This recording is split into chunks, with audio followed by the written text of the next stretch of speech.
Ok, merci beaucoup. Donc, nous sommes venus, nous sommes passés sur cette activité au niveau de la primature pour l'évaluation du contrat d'objectif qui nous a été assigné. Donc, c'est de dire que notre performance est de 82% et poussière.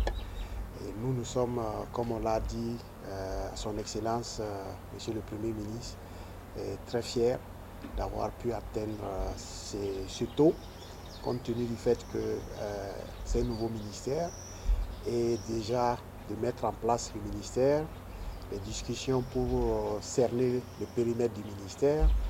Et comme vous le savez peut-être, nous avons fonctionné de août jusqu'en décembre sans être ordonnateur du budget. Donc on était obligé chaque fois de jongler entre deux autres ministères pour la mise en place ou la réalisation de nos activités. Donc vraiment c'était beaucoup d'efforts et je suis très satisfait de ces résultats. Et aussi, je profite pour vraiment féliciter mes collaborateurs qui ont dû redoubler d'efforts, qui ont dû faire beaucoup d'efforts à chaque fois pour qu'on puisse mettre en œuvre ces activités. Et ce qu'il faut aussi retenir de cette évaluation, c'est le fait que les trois principaux indicateurs, à savoir l'augmentation du taux de jeunes qui bénéficient de l'enseignement et la formation professionnelle, nous étions à 100%. Et la réalisation des référentiels, donc les documents qu'il faut pour mettre en œuvre, nous étions aussi à 100%. Et donc il y a d'autres activités pour lesquelles les résultats nous étions plus bas. Et ce sont des activités qu'on devait mener avec d'autres partenaires. Et il y a eu quelques confusions de savoir qui avait la tutelle ou pas. Et donc ça a pris du retard.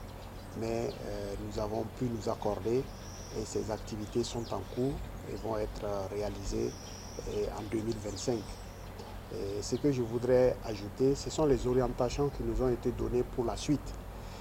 Nous-mêmes, au sein de notre ministère, nous nous sommes donnés pour ambition et pour accompagner et mettre en œuvre les instructions du chef de l'État que dans un avenir proche, il faut que tous les élèves et les apprenants qui sont au niveau du secondaire, nous ayons 60% qui soient dans l'enseignement technique et la formation professionnelle. Alors qu'aujourd'hui, nous sommes à 5%. Donc dans notre vision, c'est de totalement inverser cela. Et nous travaillons pour que cela puisse être une réalité dans un futur proche. Et cette orientation, nous sommes là-dessus. Ça ne veut pas dire que l'enseignement général n'est pas nécessaire.